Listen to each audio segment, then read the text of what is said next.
Hi, I'm Kulpreet. I'm a project coordinator here at Pitt Meadows Plumbing. And so my role recently has been to be an inspector for the Pitt Meadows Broadway joint venture. So I look at the various tasks that Apollo, Broadway, Troy, which are the companies that do fire protection systems, the duct work for all the HVAC systems, any of the fan coils that need to go in, as well as our work. And so I inspect these, I create deficiency lists, and I send them back to the various groups that need to work on certain areas in the room so that we can get the rooms in our tower up to shape and all good. Yeah. So I first started with a simple list over here, which my mentor went over. So these tasks are just things that I need to keep an eye out for, and they're the things that I will be putting in my deficiency list if they're not completed. And I first started with this, and it's a very small list, but over time it grew as I learned other things.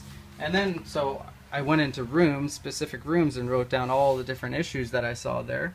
And then I thought to myself, oh, this blue ink, it looks all the same, so I might as well color coordinate it all to make it pop. And that's exactly what I did. So I saw lots of improvement in time, because now I could just be like, oh, green, okay, that's very bright, so I need to make sure that that is done.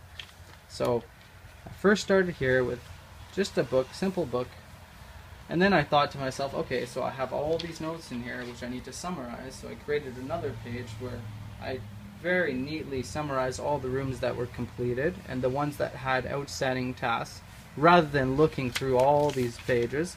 So I saved a lot of time there. And while I was going to inspection meetings, trade meetings, to figure out what the trades needed to do, I was taking notes here, all on paper. But it was hard to keep track of what was said, what was done, because you have to flip back through all these pages where there's notes for other jobs as well. So then I decided, why not use this tool that I got from Pitt Meadows Plumbing, this surface, which came with a pen that allows me to mark up the screen with various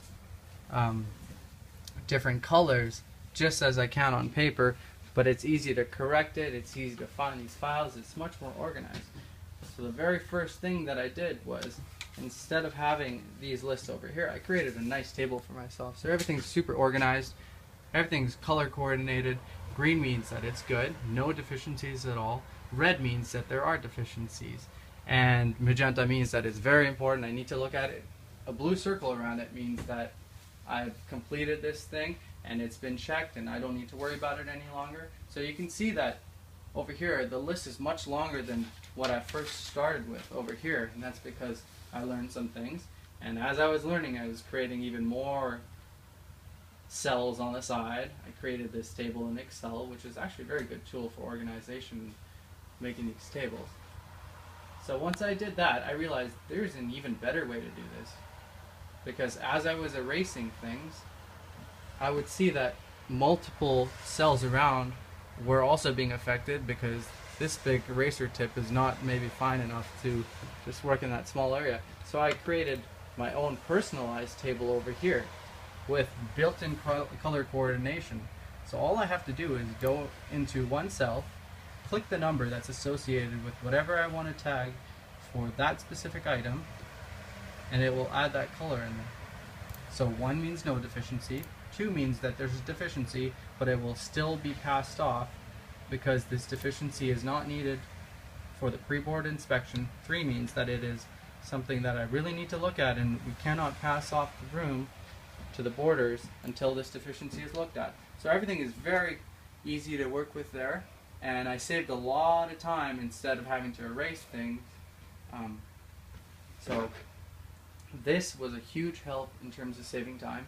And I also noticed that in my previous table, things were not organized by the various tasks that were associated with specific companies. So for example, we have the fan coils over here, and then we have the supply boot over here, but then we have fire stopping over here, and then we go back to something related to the ducts. So you're going through different tasks that are associated with different companies. And so when I have to send out an email, I have to go back and find all the things which are spread around by for one company, and then go again, do that again. But over here, you can see that everything is organized by the different companies. So the emailing process is much faster, and the red obviously pops out as a deficiency. So that's great. Tell me how you take your tablet out and use it on site. So when I go on site, I have this OneNote app that's open. And so pretend I'm walking around on site. So I mark down a page here, or I create a new page here in this virtual book they call. And so I mark down here Bay 2, for example. That's the first bay that I needed to look at. So I would write that down. Actually, you know what? I should just show you guys. So let's make it Bay 15, just some imaginary bay. So I would go into the room, and then I would find that there's a deficiency there. So I would go here. So imagine 3 is 15. So I would go in there. I actually need a keyboard for this, which is right here. So I'd put in a 3 because that needs work. I think the keyboard's clicked in. There you go. There we go. So that's a deficiency. So that's bad. That's fire stopping. So now Bay 15 needs fire stopping. So I will insert a picture here. So I never have to walk up to the site again. I have all this there. So imagine there's fire stopping there. I take a picture. Maybe even 2. Maybe there's multiple fire stopping. So I don't even need to go back into the notes until I've taken all the pictures. And I can insert all of them at once. So they've all come here in order. And I'll just circle it in. So we need fire stopping there. So I'll just write down fire stopping. Circle it here. And I guess you guys get the point. If there's another deficiency that's related with another company, I would do the same. And once I email everyone, they'll go out and do their task, and then I'll get an email back of whether it's done or not. And if it's done, I'll mark it in blue. I'll put a little check mark there, and that tells me that it's good to go. So I can go back in here in my Excel sheet. And remember, I'm doing this all on site. So I'll mark that with a 1, which means there's no deficiency for that particular task, and then I move on to the rest. But I won't go there unless there's an ample amount of things to check, because I don't want to just go all the way to the site for one task, right? We have to be lean, we have to save time with all the movement that we're going to do. So that's some sort of a thing that I have to keep in mind, you know, have a small list or an ample list to build up before I go out there. So that's my journey and how I've saved lots of time in my inspections. Thank you, Kulpreet.